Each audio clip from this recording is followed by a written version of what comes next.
नमस्कार, बहुत स्वागत है आप सभी का उत्तराखंड के इस खास बुलेटिन में। आपके साथ में हूं दिव्या। खबरों की शुरुआत करते हैं, जहां मुख्यमंत्री पुष्कर सिंह धामी ने आज आईटीबीपी कैंपस सीमाद्वार देहरादून में आईटीबीपी उत्तरी सीमांत मुख्यालय के स्थापना दिवस के अवसर पर आयोजित रेजिंग डे कार्यक्रम में प्रतिभाग किया। इस अवसर पर मुख्यमंत्री ने आईटीबीपी जवानों के साथ रात्रि भोज किया और साथ ही तस्वीर आपको दिखा रहे हैं मौके से, जहां पर देख सकते हैं कि सीएम धामी जो है कार्यक्रम में शामिल हुए हैं और रेजिंग डे के कार्यक्रम में उन्होंने हिस्सा लिया है।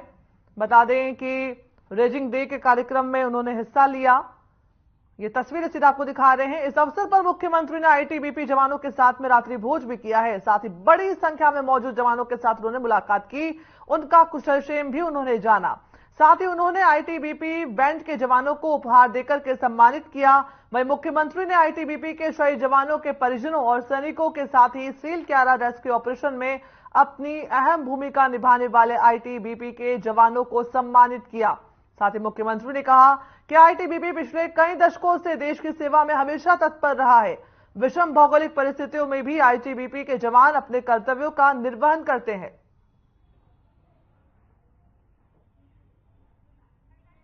ये तस्वीरें देहरादून से आपको दिखा रहे हैं, जहां पर सीएम धामी ने कार्यक्रम में शिरकत की है। रेजिंग डे का ये कार्यक्रम और आईटीबीपी के जवानों को उन्होंने उनके साथ संवाद किया, उनका कुशलक्षेम पूछा और साथ ही उन्हें सम्मानित भी किया है। उन्होंने कहा, सीएम धामी ने, कि आईटीबीपी के जवान हर विषम परिस्थिति में भी तत्पर रहते हैं, उसका मुकाबला करते हैं। इसको लेकर के उन्हें सम्मानित किया गया।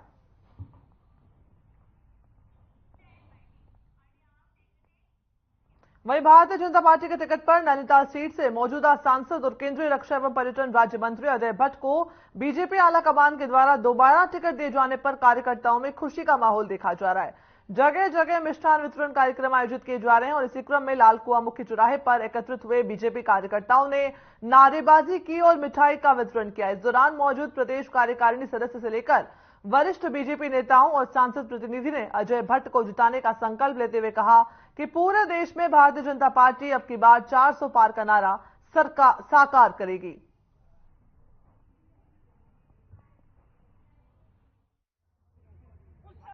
सभी लोग पूरी तैयारी में लगे हुए हैं और अजय भट्ट जी को पूर्ण बहुमत से यहाँ से जिता के भेजेंगे और जो है अजय भट्ट जी जिंदाबाद। मैं पहले तो आप सभी पत्रकार बंधुओं का आभार प्रकट करता हूँ कि आप इस मिष्ठान वितरण समारोह में आपने समय दिया और उसके बाद मैं अपने केंद्रीय नेतृत्व और प्रदेश नेतृत्व का आभार करता हूँ कि भारतीय जनता पार्टी के प्रदेश नेतृत्व का भी आभार करता हूँ जो दोबारा माननीय अजय भट्ट जी जो रक्षा राज्य मंत्री है भारत सरकार में, उनमें उन्होंने विश्वास जताया।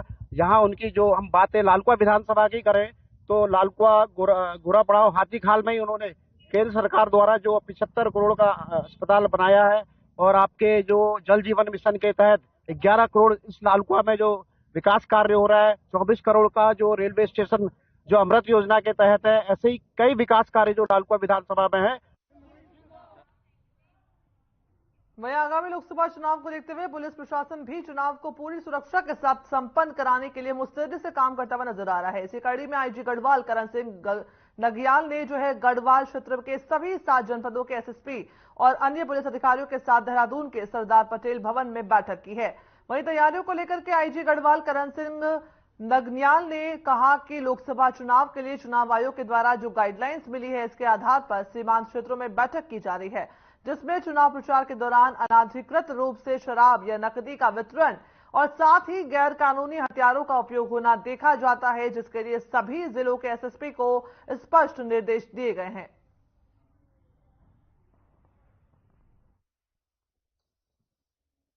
लोकसभा चुनाव के मद्देनजर अभी माननीय चुनाव आयोग के द्वारा जो दिशा निर्देश दिए गए, इसमें जो स्पष्ट गाइडलाइन है उसके आधार पर एक तो हम लोगों ने बॉर्डर में बैठकें की है, मेरे स्तर से भी किया गया है, शिमला, सिरमौर, मुजफ्फरनगर, सहारनपुर और बिजनौर के पुलिस ऑफिसर्स के साथ, और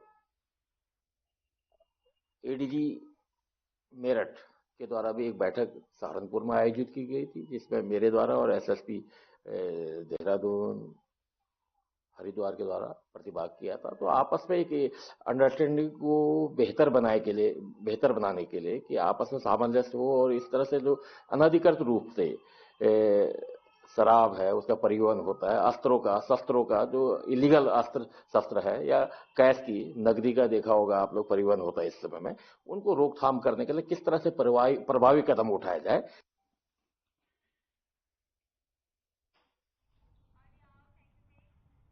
वहीं नगर निगम देहरादून के 100 वार्डों में से हाल ही में बने नए वार्डों में स्ट्रीट लाइटों की कमी देखी जा रही है, जिसको लेकर के नगर आयुक्त गौरव कुमार ने बीते दिनों इसकी समीक्षा की। और वहीं इस बात को लेकर नगर आयुक्त गौरव कुमार ने बताया कि 10,000 स्ट्रीट लाइटों की आवश्यकता थी, जिसमें से 5,000 स्ट्रीट लाइटों को सप्लाई उनका किया जा चुका है। साथ ही उन्होंने कहा कि शेष 5,000 स्ट्रीट लाइटों को वेंडर कंपनी के द्वारा फील्ड पर लगा दिया जाएगा। ये खबर आपको बता रहे हैं जहां पर स्ट्रीट लाइट की जो है कमी चल रही थी। 10,000 स्ट्रीट लाइटों की कमी जो है देहरादून में बताई जा रही थी, जिसको लेकर के नगर आयुक्त का बयान कि 5,000 स्ट्रीट लाइट जो है वो उसका टेंडर जारी किया गया था और वो आ गई हैं, और साथ ही शेष बची 5,000 स्ट्रीट लाइट की सप्लाई भी है वो जल्द की जाएगी, जल्द है उन्हें लगा दिया जाएगा। नगर आयुक्त गौरव कुमार का ये कहना। देहरादून में उन्होंने समीक्षा बैठक की और इस दौरान 5,000 स्ट्रीट लाइटों की सप्लाई होने की बात कही है और साथ ही शेष 5,000 की सप्लाई जल्द करने की बात कही है। बता दें कि स्ट्रीट लाइटों की कमी चल रही थी, जिसको लेकर के नगर आयुक्त ने इस पर संज्ञान लिया और इस पूरे मामले पर उचित कार्रवाई की है।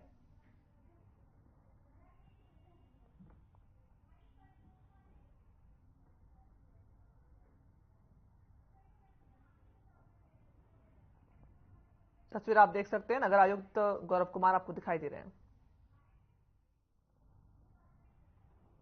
नई कॉलोनीज में वहां पर लगातार लाइट की सप्लाई कर रहे हैं। कुछ दिन पूर्व मेरे द्वारा समीक्षा की गई थी तो उसमें कुल 10,000 लाइट का शॉर्टफॉल था। उसमें से मुझे अवगत कराया कि 5,000 लाइट्स हम सप्लाई कर चुके हैं। 5,000 लाइट्स भी जैसे ही हमारी वेंडर कंपनी के द्वारा सप्लाई की जाती है उनको भी फील्ड पे लगा देंगे।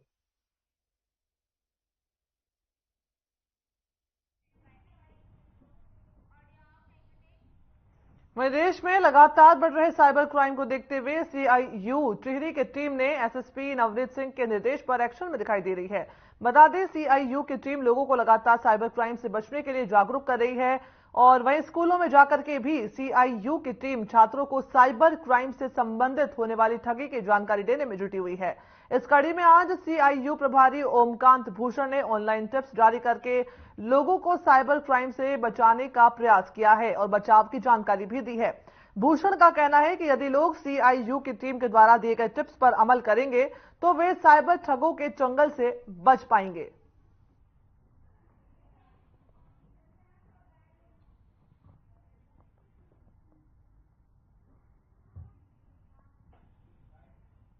अननोन नंबरों से कॉलें भी आती हैं, तो सबसे अनुरोध है कि अननोन नंबरों से कॉलें ना उठाएं।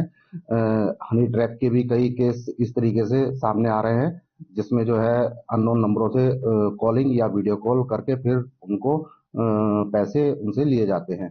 बाकी सभी लोगों से मेरा यह अनुरोध है कि अपना जो भी सोशल मीडिया पे उनके अकाउंट हैं उनका पासवर्ड स्ट्रोंग रखें।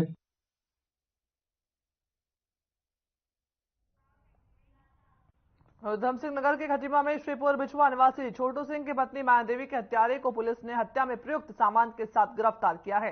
पुलिस आगे की पूरी कार्रवाई कर रही है। बता दें कि बीती 1 मार्च को ग्रामीणों के द्वारा खटीमा पुलिस को माया देवी के चोटिल होने की सूचना दी गई थी, जिस पर पुलिस ने मौके पर पहुंच करके मौका का जो है जायजा लिया था और महिला मृत अवस्था में वहां पर पाई गई थी। मृतका का पति अल्मोड़ा में मजदूरी करता है, जिसकी सूचना भी दी गई। वहीं मृतका के पति के द्वारा दी गई तहरीर के आधार पर ग्राम कुमराह खटीमा निवासी श्याम सिंह राणा पुत्र जागन सिंह राणा के खिलाफ संबंधित धाराओं में मुकदमा दर्ज किया गया है। गिरफ्तार अभियुक्त के अनुसार मृतका के साथ उसका काफी समय से प्रेम प्रसंग चल रहा था, लेकिन मृतका किसी अन्य के साथ भी बात कर रही थी, जिसकी रंजिश के चलते और गुस्से में आकर के अभियुक्त ने शराब के नशे में मृतक माया की डंडे से पीट पीट करके निर्मम तरीके से हत्या कर दी थी।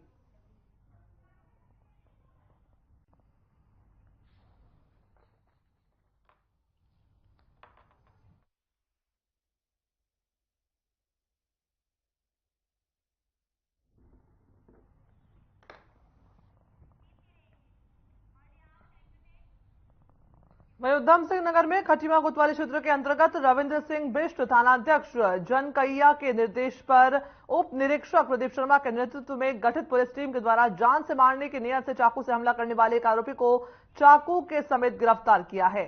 वहीं जनकैया थानाध्यक्ष रविंद्र सिंह बिष्ट ने बताया कि गिरफ्तार आरोपी के खिलाफ आवश्यक कार्रवाई करते हुए उसे कोर्ट में पेश किया जा रहा है, साथ ही अग्रिम विवेचना जारी की गई है।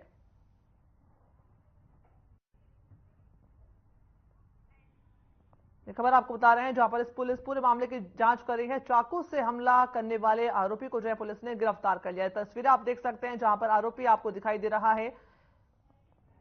बता दें कि चाकू से जो हमला किया था, इस पूरे मामले पर पुलिस ने संज्ञान लिया। जनकैया थाना क्षेत्र का यह मामला बताया जा रहा है और पुलिस ने इस पर संज्ञान लेते हुए ये कार्रवाई को अंजाम दिया है। खटीमा से खबर आपको बता रहे हैं जहां पर पुलिस ने चाकू से हमला करने वाले एक आरोपी को गिरफ्तार किया है। तस्वीर आप देख सकते हैं जहां पर आरोपी को पुलिस जो है थाने लेकर आई है। दिनांक 3/3/2024 को वादी विनोद कुमार जी हैं, इनके द्वारा एक तहरीर लाकर थाने में दाखिल की गई, जिसमें इनके द्वारा बताया गया था कि इनके भाई दिनेश कुमार जो हैं उनके संग 3 लोगों द्वारा उनको चाकू मारा गया जान से मारने की नीयत से। तहरीर के आधार पर थाना आजम में अभियोग पंजीकृत किया गया। अभियोग पंजीकृत कराने के उपरांत कल शाम एक नामजद अभियुक्त सूरज कुमार है, उसे पुलिस ने गिरफ्तार किया है, जिसकी निशानदेही पर घटना में प्रयुक्त चाकू बरामद कर लिया गया है और अभियुक्त को आज माननीय न्यायालय के समक्ष पेश किया गया है और बाकी इसके अलावा विवेचना जारी है।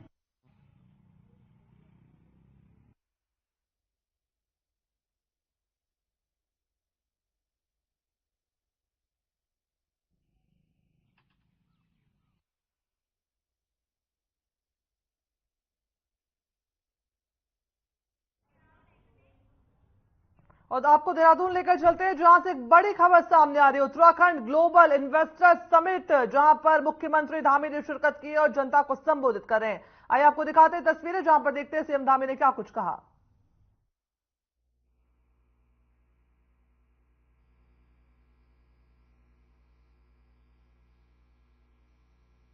मुख्यमंत्री जी से अनुरोध करना चाहूंगा कि सर आप आए और आज के इस अवसर पर जो है हम लोगों को संबोधित करने का कष्ट करें। माननीय मुख्यमंत्री।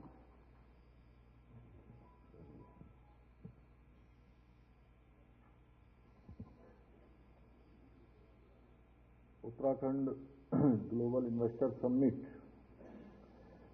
2023 में, जिसमें पूरे देश दुनिया के लोगों ने भाग भी लिया। बहुत सारे हमारे साथ निवेश के प्रस्तावों पर अपने करार किए और उसी क्रम में आज ग्राउंड ब्रेकिंग सेरेमनी आप सबके उपस्थिति में जो हो रही है। अभी आप लोगों ने जिनको सुना, हमारे बहुत सारे विभागों के मंत्री हैं, आदरणीय गणेश जोशी जी, श्री विश्वास डाबर जी, मुख्य सचिव राधा रतूड़ी जी, अपर मुख्य सचिव श्री आनंद वर्धन जी, यहाँ मीनाक्षी सुंदरम जी जिन्होंने इस पूरे उसमें भाग लिया, विनय शंकर पांडे जी, उद्योग सचिव श्री प्राग मधुकर धकाते जी, हमारे पवन जी जिन्होंने बहुत लंबे समय से उद्योग जगत को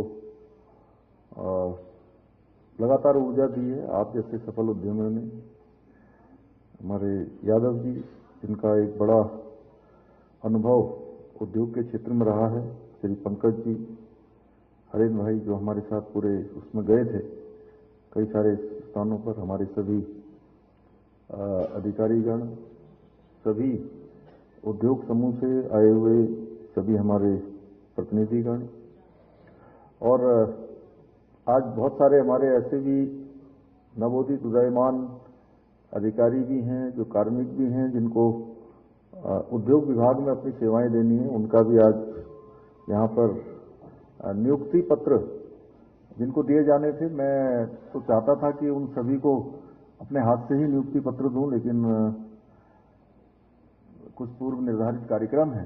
मैं उनको अपनी तरफ से बहुत शुभकामनाएं भी देता हूं, बहुत बधाई देता हूं कि आज उनके लिए भी एक बड़ा दिन है।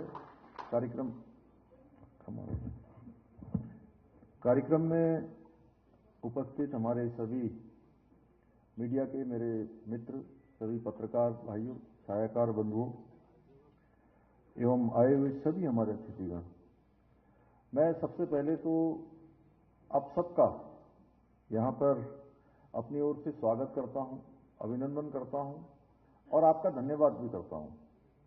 धन्यवाद इसलिए करता हूँ कि जैसा गणेश जोशी जी ने कहा कि पहले दिन जब हमने, क्योंकि मेरी भी उस समय इस दायित्व में शुरुआत हो रही थी और आप सब लोगों को हमने आमंत्रित किया, आपके साथ संवाद स्थापित किया और जब हमने आपको ब्रांड एम्बेसडर की संज्ञा दी, मेरे मुंह से अनायास ही निकल गया कि आप सब हमारे ब्रांड एम्बेसडर हैं, तो मुझे बताते हुए खुशी हो रही है कि आपने ब्रांड एम्बेसडर से भी बढ़कर काम किया है। माने शुरुआत से लेकर अभी तक जो भी हमने ये ग्लोबल इन्वेस्टर समिट, उद्योग जगत को यहाँ आमंत्रित करने के लिए, निवेश को आमंत्रित करने के लिए जितने सारे हमने प्रयास किए, उन सभी प्रयासों को आप सब लोगों ने भी आगे बढ़ाने का काम किया। छोटी मोटी अगर कोई कमी भी होगी तो उस कमी को छुपाने का भी काम किया। और सच बताऊं तो मैं बहुत हृदय से आपका धन्यवाद इसलिए करता हूं कि आपने कभी ये नहीं सोचा कि ये काम केवल सरकार का है। आप सब लोगों ने, अधिकांश लोगों ने, इसमें से मैक्सिमम लोगों ने ये सोचा कि ये काम हमारा है। उसी का परिणाम हुआ कि इतनी बड़ी संख्या में लोग आए। और वास्तव में मैंने जब शुरू में कहा पहले दिन की 2.5 लाख करोड़ का हम एमओयू करेंगे पवन जी, तो बहुत लोगों ने मुझे कहा कि अरे आप तो हमेशा कम बोलते हैं और बोलने पर कम और करने पर ज्यादा विश्वास रहता है आपका, लेकिन आपके मुंह से कैसे निकल गया ये 2.5 लाख करोड़? ये कहीं गलत ना हो जाए, इसलिए इसको सुधार लीजिए। मैंने कहा आप तो निकल गया जी, अब कैसे सुधारेंगे? मुंह से निकल ही गया है, तो कोशिश करेंगे कि अब जो निकल गया है उसको पूरा करें। तो मुझे खुशी है कि आप सब लोगों के सहयोग से, आप सब लोगों की शुभकामनाओं से एक बड़ा लक्ष्य हमको प्राप्त हुआ।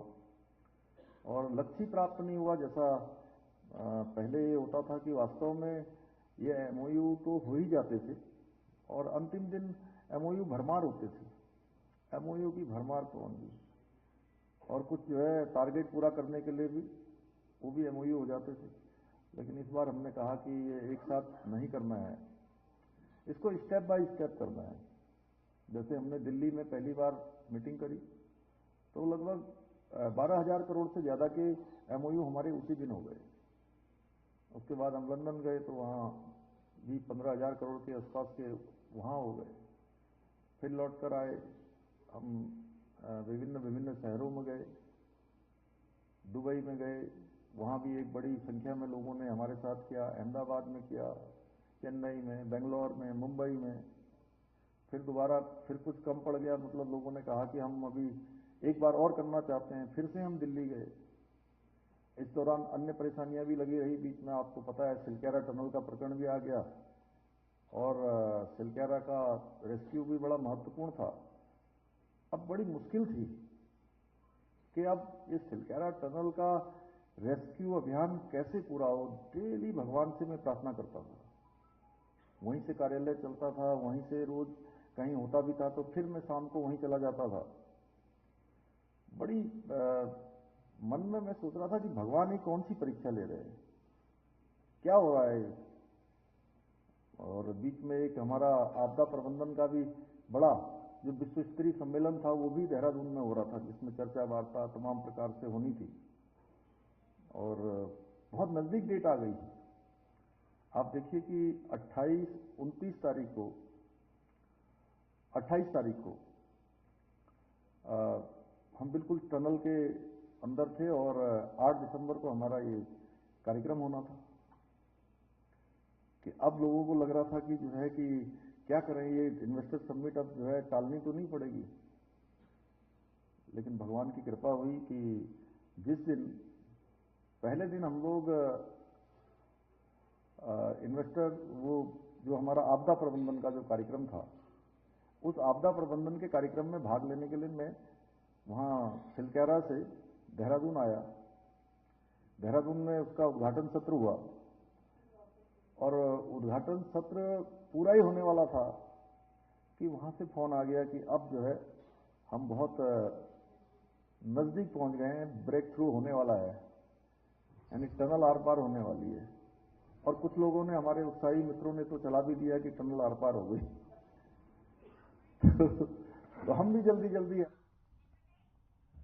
उत्तराखंड ग्लोबल इन्वेस्टर समिट का एक कार्यक्रम आप देख रहे थे, जहां पर मुख्यमंत्री पुष्कर सिंह धामी ने ब्रेकिंग जो है ग्राउंड ब्रेकिंग सेरेमनी को उन्होंने संबोधित किया है। उन्होंने कहा है कि उत्तराखंड के डेवलपमेंट के लिए सरकार जो लगातार प्रयास कर रही है, सरकार उद्योगों के निवेश के लिए लोगों को आमंत्रित कर रही है। इसी क्रम में उन्होंने जानकारी दी कि मुख्यमंत्री ने 2.5 लाख करोड़ का जो है सरकार ने लक्ष्य रखा है उद्योगों के निवेश के लिए। इसी क्रम में दिल्ली में 15,000 करोड़ से ज्यादा के जो है एमओयू साइन किए गए हैं। और साथ ही उन्होंने कहा कि वे लंदन भी गए और वहां पर लंदन में 12,000 करोड़ से ज्यादा के एमओयू साइन हुए थे। साथ ही उन्होंने कहा कि बेंगलोर हो, चेन्नई हो, देहरादून हो, कई जगहों पर जो है वो एमओयू उद्योगों के विकास के लिए शामिल जो है वो साइन किए गए हैं। दूसरी खबर में बढ़ते हैं, जहां पर बड़कोट से आपको एक बड़ी खबर बता रहे हैं। बड़कोट में आयोजित भव्य रोड शो में मुख्यमंत्री धामी ने शिरकत की है। दिखाते हैं आपको इस समारोह लाइव।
सीएम धामी का ये कार्यक्रम देख सकते हैं, ये रैली देख सकते हैं। बड़कोट में आयोजित भव्य रोड शो की ये तस्वीरें, ये झलकियां आपको दिखा रहे हैं, जहां पर लोग जो है सीएम धामी को नमन कर रहे हैं, उनका स्वागत कर रहे हैं और सीएम धामी जो है लोगों का हाथ जोड़ करके अभिवादन स्वीकार कर रहे हैं। लोग फूलमालाओं के साथ उनका स्वागत कर रहे हैं। तस्वीरें सीधा बड़कोट से आपको दिखा रहे हैं।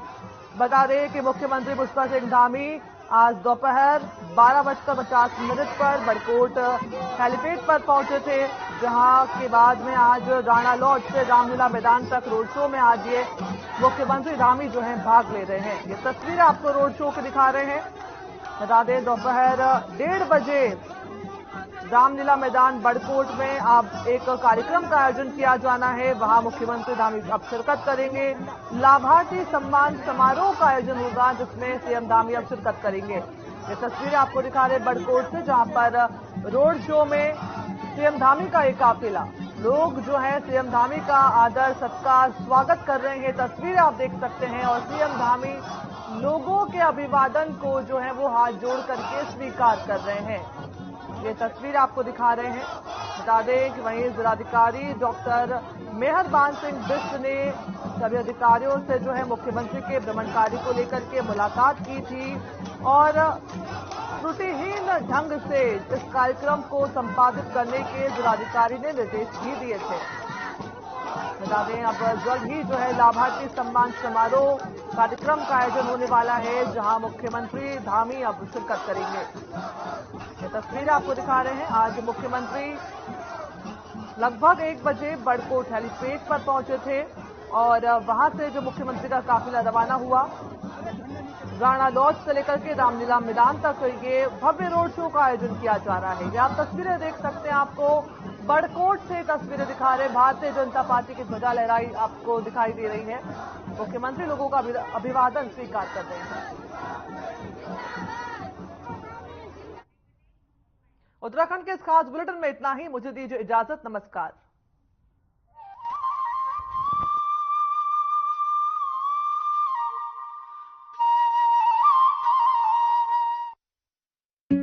Hey mom, hey, look,